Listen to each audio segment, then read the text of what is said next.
Olá, pessoal, bom dia. Vamos falar hoje sobre a crise do Império Brasileiro, o nosso primeiro conteúdo do primeiro bimestre. A atividade referente a essa matéria já está lá no portal para vocês acessarem. Bom, como nós sabemos, o Brasil, depois que ficou independente, ele se transformou em um império. Tivemos o primeiro império com Pedro I e o segundo império com Dom Pedro II. De onde a gente começa a nossa conversa? A gente vai entender o que levou o fim do império para fazer eclodir a república. É aí que começa a nossa matéria do nono ano. E aí, para eu entender por que o império acabou, eu preciso entender o que aconteceu naquele contexto que fez com que o imperador pegasse suas coisinhas, ó, e se mandasse de volta para Portugal. Se a gente pensa que o império, que a monarquia, né, porque é um tipo de monarquia, é um regime hereditário, significa o que isso? Significa que o rei assume, o imperador assume, quando ele não pode mais governar, porque ele está muito doente ou porque ele falece, quem vai assumir no seu lugar é o seu herdeiro. No caso do Brasil, o que aconteceu? O império foi substituído por um outro modelo totalmente diferente, que é a república. Então, a gente vai entender aqui quais foram as características, né? O que levou o Império Brasileiro a ruir, a se desfazer. Bom, são três questões que a gente vai precisar considerar: a questão religiosa, a questão militar e a questão abolicionista. Na verdade, o império ele se sustentava por um tripé. Esse tripé é o que dá sustento ao império, né? Qual era o tripé? O exército, a igreja e a elite agrária, que eram os cafeicultores nesse contexto. Então, são esses três grupos que sustentam o imperador politicamente. O que vai acontecer com o passar do tempo? O imperador, Pedro II, ele vai perdendo o apoio dessas bases. Ele perde o apoio da igreja, ele perde o apoio do exército, ele perde o apoio da elite cafeeira, da elite agrícola desse contexto. E quando ele perde o apoio das três bases, ele não tem mais como se sustentar no poder. É aí que acontece, né, a proclamação da República, que é, na verdade, um golpe, um tipo de golpe militar que vai acontecer nesse contexto, um golpe dado pelo exército, né? Retira o imperador e institui no lugar um modelo republicano. Vamos entender primeiro a questão religiosa. Pedro II, ele era um homem com ideias liberais. Ele era um homem muito ilustrado, muito estudado, muito dado ao conhecimento. E o Brasil, ele havia sido formado, o Império Brasileiro, sob essa base de muita aproximação com a Igreja Católica. A Igreja Católica não era quem governava o Brasil no Império, mas ela tinha muito poder sobre o Estado imperial. E Dom Pedro II, ele começa a argumentar no sentido da gente separar Estado e religião, que é o que a gente chama de laicidade, né? O que é um Estado laico? O Brasil é um Estado laico hoje. Isso significa o quê? Que a gente não tem uma religião oficial. As pessoas são livres para escolher a sua religião e a religião é separada da política, não se mistura religião com política. Então, Dom Pedro II vai nessa direção de defender que o Estado tem que estar separado da igreja, que Estado é uma coisa, política é uma coisa e religião é outra coisa. É claro que isso não vai agradar a Igreja Católica. Por quê? Porque tirar a igreja do jogo é tirar poder dela. Então, quando Dom Pedro II ele firma essa possibilidade da separação, ele vai também perder o apoio da Igreja Católica, né? A Igreja Católica que antes apoiava o Império, agora se torna uma espécie de uma classe que vai se colocar contra o imperador. Então, perde aí a primeira base de sustentação. A segunda base de sustentação é o exército, né?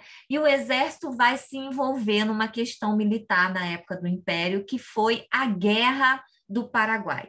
Né? Quais foram os motivos fundamentais para que o Brasil ele se envolvesse na Guerra do Paraguai? Primeiro, a oposição, né, do Solano Lopes, que era o presidente do Paraguai na época, ele tinha uma conduta de oposição à política de intervenção brasileira, né? O Brasil, ele tinha o Brasil imperial, uma série de políticas intervencionistas, isso significa o quê? Política para intervir lá no Paraguai, por exemplo, e o Solano Lopes, que era o presidente da época, lá no Paraguai, ele vai se colocar contra isso. É como se ele dissesse assim, ó, aqui na minha casa quem manda sou eu, fica quieto aí. Então, esse foi um dos motivos para a guerra eclodir. O outro motivo é o Tratado do Paraguai com o Uruguai de ajuda mútua, né? Então, o Brasil já começa a ficar assim desconfiado. O Paraguai na época, gente, não era esse país pobrinho que a gente tem hoje. Esse país, ele é consequência da guerra. O Paraguai na época era um país que tinha um processo de industrialização avançado e um exército muito forte. Então, quando o Paraguai assina um tratado de defesa mútua com o Uruguai, significa assim, eu e o Uruguai estamos juntos, se alguém nos atacar, a gente parte para cima. O Brasil já começa a ficar desconfiado, né? Porque são duas forças ali que estão se formando aqui na nossa vizinhança. E, além disso, a gente tem também a influência dos ingleses, né? Porque os diplomatas ingleses e americanos, né, norte-americanos, eles ficavam ali influenciando o imperador Pedro II. Por quê? Porque a Inglaterra e os Estados Unidos viam o Paraguai como um opositor. Por quê, professora?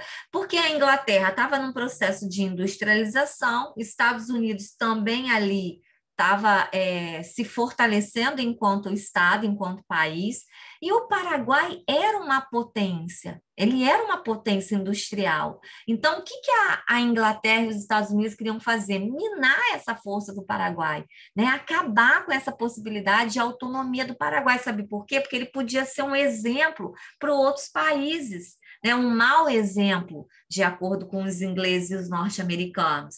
Por que isso? Porque ingleses e norte-americanos queriam continuar controlando a economia. Então, esses são os motivos fundamentais para a guerra. Qual é o problema? O problema é que o Paraguai tinha um exército muito forte, um exército muito poderoso. Então, o Brasil tinha que, primeiro, convencer o nosso exército a entrar nessa guerra e depois fazer aliança com outros países para conseguir combater com o Paraguai. Aí o Brasil vai fazer a chamada Tríplice Aliança, onde ele vai juntar forças com o Uruguai e com a Argentina para poder lutar contra o Paraguai. Observem vocês, foi necessário Argentina, Brasil e Uruguai para derrotar o Paraguai.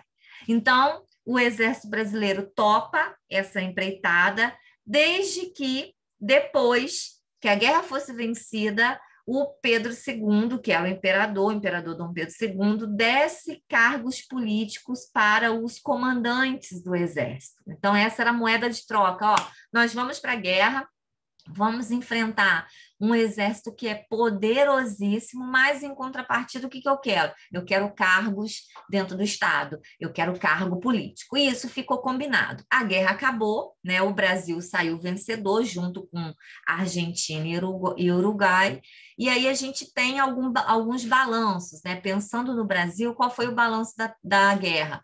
O Brasil incorporou territórios, o Brasil garantiu a ligação da navegação fluvial, navegação pelos rios, com o Mato Grosso do Sul, com o sul do Mato Grosso, que era, na época, né, controlado ali pelo Paraguai. O Brasil conservou a hegemonia na região, né, ou seja, continuou mandando, a região é minha. Mas olha o custo da guerra. Tivemos 23.917 mortos em combates. Há estudos que vão estimar mais de 100 mil entre civis e militares que morreram na guerra, 614 mil contos de réis, que era uma grana violenta. Para vocês terem ideia, era 11 vezes o orçamento do governo na época. 614 mil contos de réis foi o gasto que se teve com a Guerra do Paraguai, aumentando a dívida externa brasileira com os ingleses, porque os ingleses financiaram a guerra, emprestaram dinheiro porque interessava a eles, né?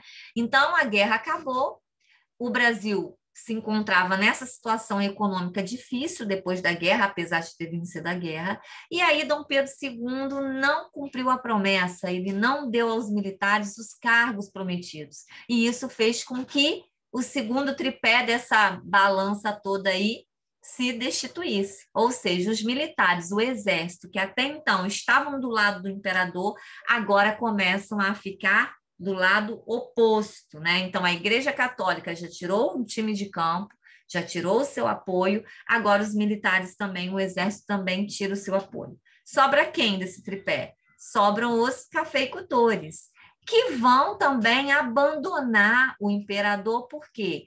Porque a Inglaterra, ó, a Inglaterra de novo, desde que a família real chegou no Brasil, a Inglaterra vai fazendo pressão para que a escravidão chegue ao fim. Por quê? Porque a Inglaterra era um mercado produtor de produtos de mercadoria, né, Revolução Industrial bombando, e ela precisava de mercado consumidor, precisava vender.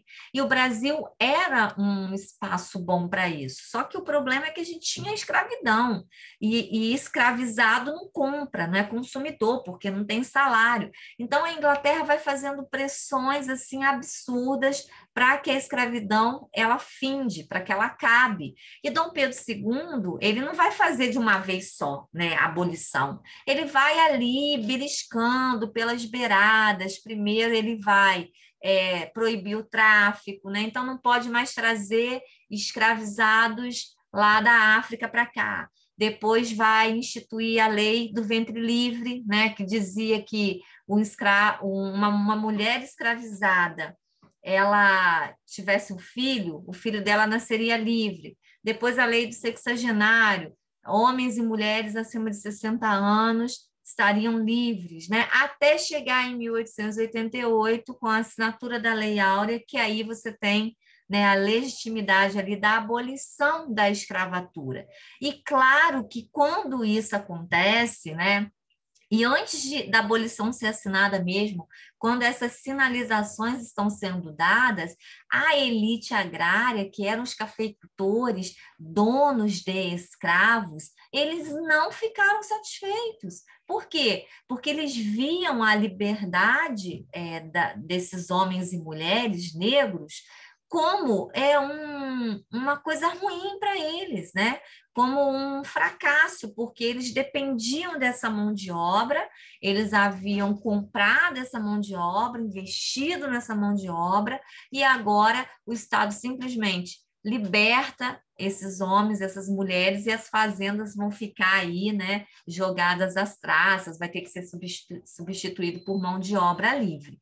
Então, isso leva a elite cafeicultora agrária desse contexto a também fazer o quê? A sair de cena. Então, se o imperador ele se sustentava no governo a princípio, porque ele tinha três grupos que o apoiavam, o exército, a igreja e os cafeicultores, chega nesse momento onde o imperador não tem mais ninguém na sua base de apoio. A igreja saltou fora, os militares também e os cafeicultores também. Veremos na próxima aula que isso vai dar na proclamação da República, que é a nossa continuação da nossa matéria. Lembrando, pessoal, que a atividade já está lá no portal para vocês acessarem, tá bom? Estou à disposição, se precisarem de mim, podem me procurar para a gente tirar dúvidas. Um grande beijo, um bom restinho de semana e até a próxima aula.